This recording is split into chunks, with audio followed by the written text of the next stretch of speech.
నమస్తే, welcome to Telugu రాజ్యం. నేను మీ సంతోష్.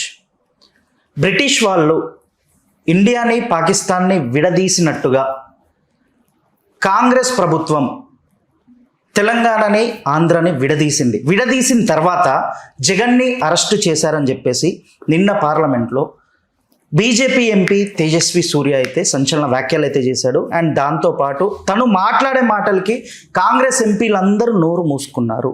ఏం మాట్లాడారు అనే విషయం పైన మాట్లాడడానికి మన ముందున్నారు కేఎస్ ప్రసాద్ గారు. నమస్తే సార్.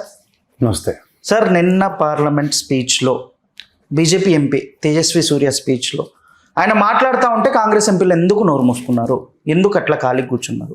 మీరు కూడా కిషన్ రెడ్డి, బండి సంజయ్ వాళ్ళకి అలాగే ఇంగ్లీష్ హిందీ అర్థం కాదు, వాళ్ళ అర్థమైన లాంగ్వేజ్ కన్వర్టబుల్ లాగా బ్రహ్మాండమైన ప్రశ్నలు సంధించారు. According to the convenience of BJP నేను తీవ్రంగా ఆక్షేపిస్తున్నా. పాకిస్తాన్తో తెలంగాణను పోల్చారు వాళ్ళు. విభజించింది ఎవరు? పెద్దమ్మ సోనియా గాంధీ అయితే చిన్నమ్మ నేను సుష్మా స్వరాజ్ అని క్రెడిట్ తీసుకుంది కదా సోనియాతో పాటు. మీ ఇద్దరికి బాధ్యత లేదా? మీ ఇద్దరు తలుచుకోకుండానే రాష్ట్రం విభజించబడిందా? అంత పతివ్రత శిరోమణి అయితే ఆ రోజు ఎందుకు విభజన అడ్డుకోలే? ఇష్టమే. మిస్టర్ బండి సంజయ్, మిస్టర్ కిషన్ రెడ్డి ఏ మొహాలు పెట్టుకుని కూర్చుని ఉన్నారు అక్కడ తెలంగాణని పాకిస్తాన్తో పోలుస్తుంటే? తమాషాలుగా ఉందా మీకు? వెర్రివేదంలో అనుకుంటారా తెలంగాణ? నాకు అర్థం కాదు. అక్కడ రేవంత్ రెడ్డి ఉన్నాడు ముఖ్యమంత్రి హోదాలో. అంటే అఫ్కోర్స్ నేను మీ గురించి మాట్లాడండి సార్, ఎందుకంటే మీకు తెలంగాణ పెట్టడం కానీ తెలంగాణ సమాజం పట్ల మీకు చిత్తశుద్ధి కానీ ఉందంటే నన్ను గన్నట్టుకుని కరీంనగర్ వెళ్ళారు మీరు సమైక్యవాది. మీరు అంచేత మీకు కాంగ్రెస్ ప్రభుత్వం అవకాశం కల్పించింది కాబట్టి ముఖ్యమంత్రి అయ్యారు. మాకు నేను తెలంగాణ విషయంలో మీరు అవతలలో ఏం మాట్లాడినా మీరు పట్టించుకోవడం విషయంతోనే మీకు చెప్తున్నాను. నేను నాకు మా పొన్నం ప్రభాకర్ ఎన్నికల రెండు చేతుల్లో దండం పెడుతున్నా. నిజంగా ఉద్యమకారుడు, ఉద్యమంలో దెబ్బలు తిన్నాడు, పార్లమెంట్ సాక్షిగా దెబ్బలు తిన్నాడు. అలా నువ్వు తిన్న దెబ్బలకి ఇవాళ మా అందరికీ ఆ మాటకి ఎంత మనసుకి గాయమైందో, ఆ రోజు ఒక మానసికంగా మీరు ఎంత ఇబ్బంది పడ్డారో ఇవాళ నేను క్షమించమని అడుగుతున్నాను మిమ్మల్ని. కానీ నిలబడిన నెక్కచ్చైన ఉద్యమకారుడిలో మళ్ళీ నిలబడి రాజ్యసభ పార్లమెంట్ స్పీకర్కి రాశాడు వాడిని డిస్క్వాలిఫై చేయమని.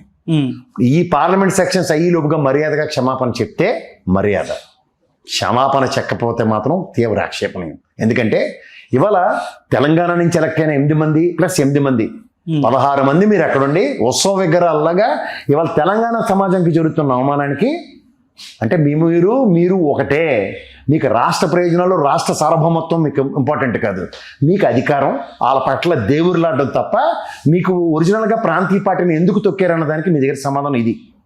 ఎందుకంటే ప్రాంతీయ పార్టీకి ప్రాంత రక్షణ అన్నది చాలా ప్రాథమిక ఎజెండా ఉంటుంది. ప్రాంతం గురించి ఎవరైనా పిచ్చిగా మాడితే అక్కడ నిలబడి తోలు తీసేస్తారు. మీరు దేబ్జెల్లో కూర్చున్నారంటేనే దాని అర్థం అది. వాళ్ళు మా పొన్నం ప్రభాకర్కి ఉన్న చేవ, ఇక్కడ తెలంగాణ నుంచి రియాక్ట్ అయిన కాంగ్రెస్ నాయకులకు ఉన్న చేవలో 1/10 అక్కడ ఉన్న కాంగ్రెస్ ఎంపీలకు కానీ బీజేపీ ఎంపీలకు కానీ లేకపోవడం మేము చేసుకున్న దౌర్భాగ్యం ఈ టర్మ్ మిమ్మల్ని గెలిపించి. ఇది తీవ్రంగా ఆక్షేపించవలసిన విషయం. దాన్ని సమర్థిస్తూ బీజేపీ వాళ్ళు మాట్లాడిన మాటలు మిస్టర్ బండి సంజయ్, మిస్టర్ కిషన్ రెడ్డి ఇవాళ మీరు తీవ్రమైన ఘెరావులు ఎదుర్కోవాల్సి వస్తుంది సమాజంలో. Get ready for jungle drums. ఢిల్లీలో తలదాచుకున్నారు, వస్తారు 3 రోజుల తర్వాత. ఈసారి తీవ్రమైన ఆక్షేపణలు ఎదుర్కోవాల్సి వస్తుంది. Get ready.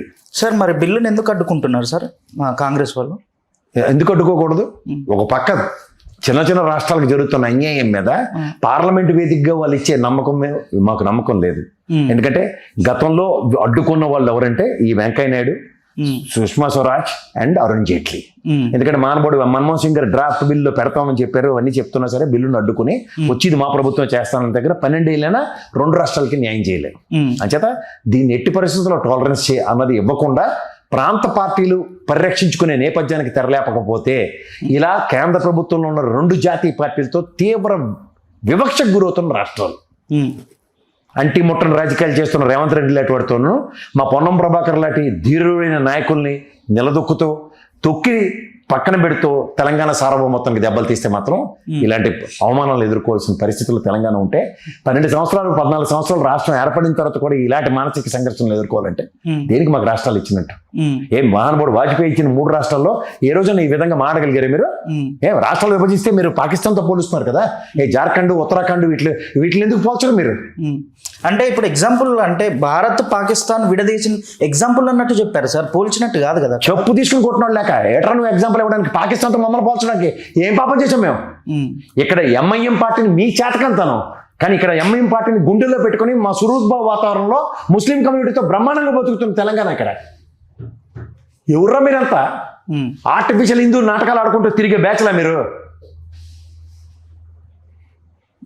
నిజంగా ఇవాళ తెలంగాణ సమాజంలో వివక్షకు గురవుతున్న పరిస్థితి ఏమైనా కనబడిందా? మీరు వివక్షకు గురి చేస్తున్నారు. దీనికి మీ ఇద్దరిది రెండు జాతీయ పార్టీలు సమానం చెప్పాలా? ఎడదీసింది మీరు, పెద్దమ్మ చిన్నమ్మ కథలు చెప్పుకుని బతికింది ఎవరి దాకా మీరే కదా. పోరాటాలతో సాధించుకున్న తెలంగాణ గడ్డది. ఆత్మాభిమానాన్ని పణంగా పెట్టిన 1250 మంది పైచిలక ప్రాణాలు, శ్రీకాంత చరిత్ర మొదలైన ప్రాణత్యాగాలు. ఏమి ఇంత అవమానకరంగా మాడతారా సార్? విడదీసిన తర్వాత జగన్ని జైల్లో వేయడం, దీనిపైన ఏమంటారు సార్? జగన్ని జైలు వేసింది ఏం కాదు కదా, కాంగ్రెస్ వాడు కదా. వాళ్ళు మాట్లాడండి. వాళ్ళు ఎంతసేపు వెంజెంటా పాలిటిక్స్, ప్రాంతంలో ఎవడైనా నాయకుడిగా ఎదిగాడంటే, ఇప్పుడు కేసీఆర్ని పని చేయలేదు, ఒక్క స్థానం కూడా గెలవనివ్వకుండా. ఈ టర్మ్ ఈ బీజేపీ వాడు చేసిన పని, ఆ టర్మ్ కాంగ్రెస్ వాడు జగన్మోహన్ రెడ్డిని లోపటేసిన పని. వాళ్ళు ఒక వ్యక్తిని టార్గెట్ చేసి డిమార్క్ చేసి ఆ వ్యక్తి జీవితంతో ఆడుకుంటారు.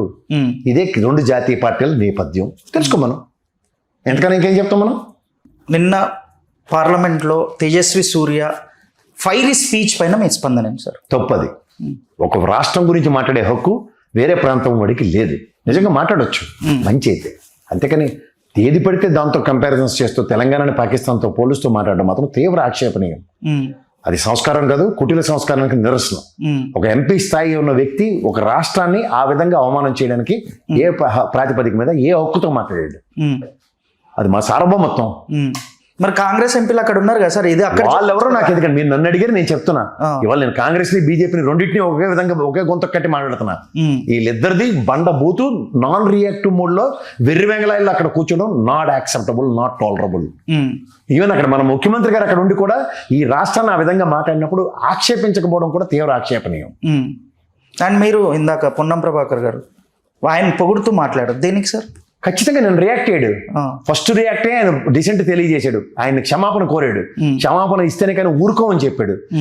స్పీకర్కి లెటర్ రాసి సభ్యత్వాన్ని రద్దు చేయమన్నాడు. ఖచ్చితంగా పోరాట యోధుడు. తెలంగాణ సమాజం పట్ల చిత్తశుద్ధి చాటుకున్న పొన్నం ప్రభాకర్ నాటి పోరాటం నుంచి ఈ రోజు దాకా ఆయనలో ఎక్కడ డీవియేషన్ లేదని మళ్ళీ ప్రూవ్ చేసుకున్నాడు. దిస్ ఇస్ అవర్ ప్రైడ్ అండి. తెలంగాణ ప్రైడ్ ని కాపాడుతున్నాడు ఎవడైనా మాకు దేవుడే. లేదు సార్, ఇప్పుడు మీరు అన్నారు కాంగ్రెస్తో పోలుస్తారా, ఐ మీన్ పాకిస్తాన్తో పోలుస్తారా అని చెప్పేసి అన్నారు. పాకిస్తాన్ ప్లేస్లో వేరేదేమన్నా పెట్టుంటే మాట్లాడింది కరెక్టే అంటారా? అసలు ఆ పోలిక దేనికండి నాకు అర్థం కాదు. ఇది పోరాటంతో సాధించుకుంది. స్వతంత్ర పోరాటానికి ధీటుగా పోరాడుకుని సాయుధ పోరాటం నుంచి మొదలైన తెలంగాణ ఉద్యమం ఇవాళ పోరాటంతో సాధించుకున్న దాన్ని నువ్వు స్వతంత్ర సమరంతో పోల్చు. పాకిస్తాన్తో ఎలా పోలుస్తావు? పాకిస్తాన్ విడదీసుకున్నారు దేనికి? మత ప్రాతిపదిక మీద విడిన రాష్ట్రం, దేశం అది. ఇక మనం మత ప్రాతిపదిక మీద పెట్టామా? నేను ఇందాక నుంచి చెప్తుంది అదే. ఎంఐఎం పార్టీ లాంటిది ముస్లిం సామాజిక వర్గాన్ని గుండెల్లో పెట్టుకుని కాపాడుకుంటున్నాం. ఇక్కడ వాళ్ళు మన గుండెల్లో పెట్టుకుని కాపాడుకుంటున్నారు. ఓ సూరుద్భవ వాతావరణం నెలకొల్పబడింది ఇక్కడ. ఏ ప్రాతిపదిక మీద పాకిస్తాన్తో పోలుస్తున్నాడు మమ్మల్ని? అంటే అందరు తెలుస్తుందని చెప్పేసి పోల్చారు సార్, వాంటెడ్ గా పోల్చలేదని చెప్పేసి కూడా తెలుసు. ఎవడండి మనల్ని పోల్చడానికి? ఎవరు అసలు ఈడు?